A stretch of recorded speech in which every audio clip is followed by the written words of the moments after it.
What up? It's your buddy Incredible Man. Yes, I'm back at it again, and this is Danmachi Season 2, Episode 10, aka Is It Wrong to Try to Pick Up Girls in a Dungeon, Episode 10.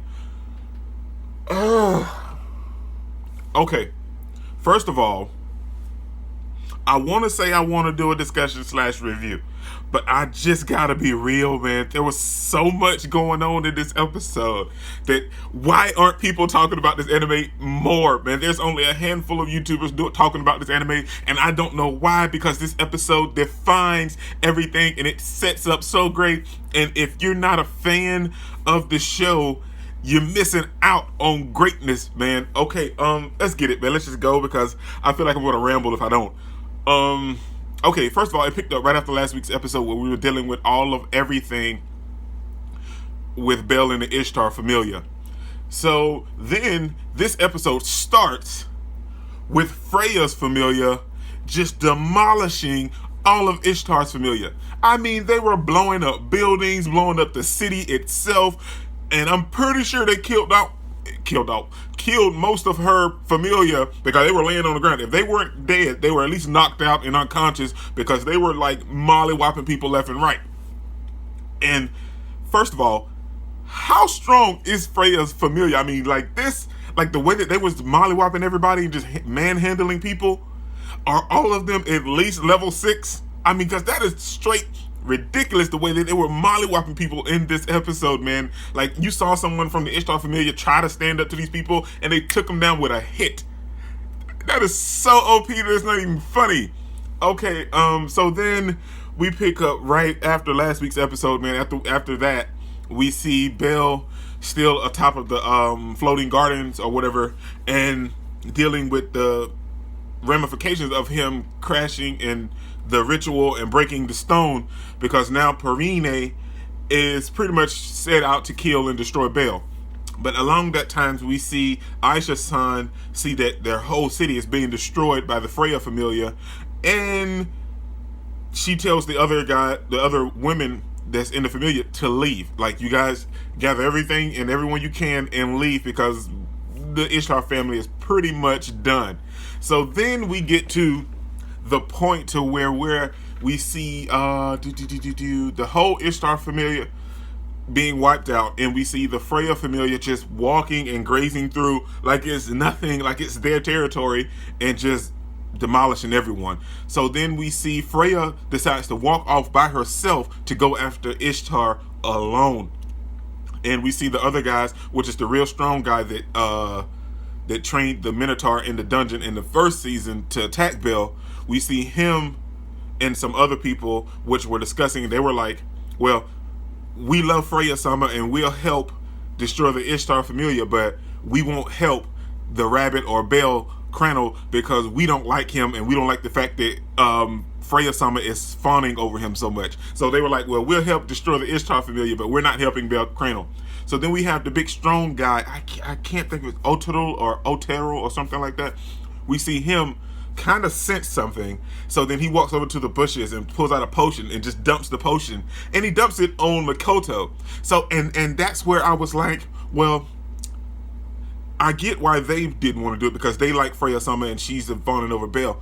And I understand that Otero or whatever his name is, he straight does whatever Freya says. So did he help Mikoto on his own, feeling that like because it was Belle and he didn't want Belle to be sad because Freya didn't want Belle to be sad? Is that why he helped Mikoto and gave her the potion? I don't know. See, that's the kind of stuff that I questioned about this episode. So then we see Hestia and everyone else walking through the Ishtar Familia place as well, and they come in contact with someone that's trying to kill them, and all of a sudden she knocks Wealth on his butt, man. She flattens Wealth, and she was finna kill him. But then one of Freya's familiars, which is a level 6 that everyone seems to know, comes out, and I don't know if he killed her because it looked like he stabbed her in the shoulder with his spear, but he took her down, like I said, in one hit, man. That is straight boss status.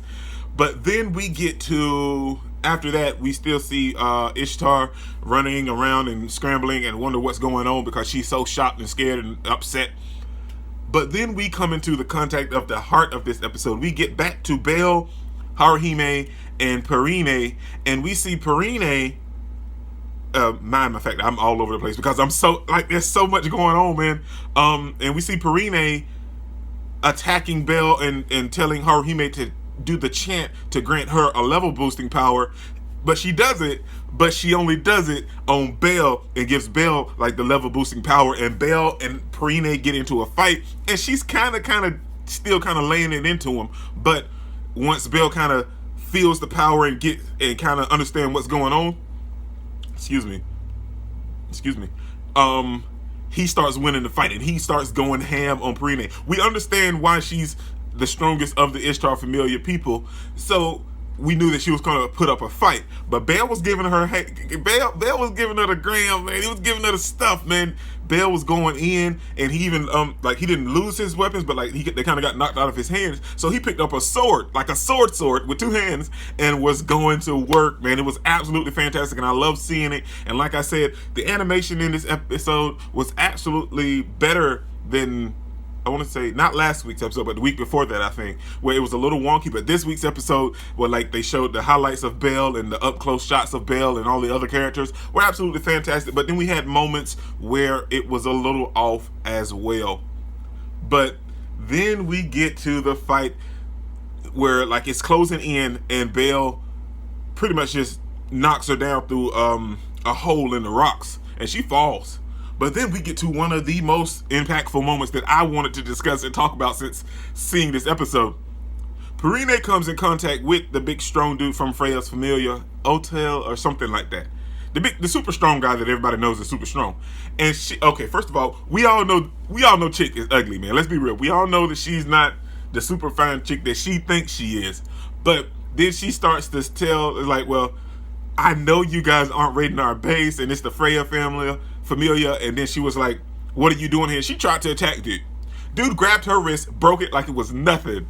Then she tried to play on this dude with her womanly charms, like, don't you want me? You can have my body, you can do whatever you want to do. Dude, nobody wants you, okay? Let's just leave it at that. So then she said something she shouldn't have said. She said, I'll even do it for Freya Sama. And when she said that, this dude lost his marbles, man, because dude eyes glue red like your typical angry anime character, and his head was tilted and everything, and he came down and just smashed her head with his fist, and it smashed everything. Blood ran out of her nose, her teeth flew out of her mouth. Dude, if she's not dead, she is some kind of hurt, man. So I mean, the Freya Familia is super strong. I didn't know they were strong. I knew they were strong, but I didn't know they were this strong. So then we get to we start to find out some underlying stuff, and we see Freya steady walking around, and she's talking to Ishtar, and Ishtar is trying to sick some of her goons on her, but it doesn't work. Freya charms her goons, so her charms are super stronger compared to Ishtar's charm. So it's so crazy how powerful Freya is. But then we find out some underlying stuff, which is Hermès set this all in motion. He knew how Freya felt about Belle, and he knew that if he told Ishtar about Belle, she would try to make a play for Belle just because Freya wanted him. And he set all this in motion to make Belle a hero. That is fantastic because, like just what I was saying last week, I think my theory is absolutely correct, that Belle, and we knew that his grandfather was Zeus, but Belle is Zeus's grandson, and Hermes set this all in motion to make Belle a hero because Zeus couldn't, or he tried in the past and he couldn't. And that's where all the whole Greek mythology thing, you kind of got to find out what's going on in there. But I love the transparency in Danmachi that it does, because they didn't really give Belle a definitive name. Like what's the dude name? Prometheus, I think that's his name, or something like that from Greek mythology that was like half human, half god. Or you could have used Hercules. You know, there's so many different things that you could have followed in the Greek mythology role. So I don't know, we don't know who they're going to make Belle as, but I'm loving the fact that they don't really just release it and we just kind of go on these adventures to find out who he really is. But then we get to Belle and Aisha's second fight, and Belle didn't even use the level boosting stuff. He just let it run out, and he fought Aisha on his own. And if he didn't level up, he kind of mastered some stuff, because like he used the force of his magic in the sword to break down the force and everything. And then everything about this episode was absolutely fantastic. Level 100. Oh my gosh, I can't. But all of this underlying stuff we have with Hermès setting all of this in motion. There's so much going on. Then there's Tazamakuchi-san and Hestia knowing that Freya's there, and they knowing all of this other stuff that's going on. There's so much going. The episode gave us greatness, but there's so much underlying stuff that, dude, I gotta know more, man. So then also, after the fight with Aisha's son and everything comes to conclusion, we see Freya kill Ishtar. Now, she's not like officially dead, but she got sent back to the heavens and she can't come back down to the lower realm. So Freya is out here killing gods, man. So that's what the light was, and that's what everyone was assuming. And Bale sees Freya. He sees her off in the distance. He was like, oh, a kami-sama. He's like, he's love struck. But divine powers doesn't work on Belle. So is it like, is he really falling in love with her until he finds out what she's capable of and what she wants to do? And she whispered something. We don't know, but she whispered something to Belle, and I don't know if he picked it up or they just let it be known so we can kind of guess, because we didn't hear anything and they didn't give any subtitles or anything. So I really want to know what was said. But this whole episode was 10 out of 10. And if you're not watching Danmachi, you're missing out, man. But that's pretty much all that happened this episode. I'm your boy, Dick Incredible. Don't forget to smash that like button so you can't smash it anymore. Comment down below, and I'll be sure to respond to each and every one of them. And subscribe, but only if you really want to, man. And remember that anime matters, anime is greatness, and anime is life. And Danmachi episode 10 is a 10 out of 10, man. Peace out.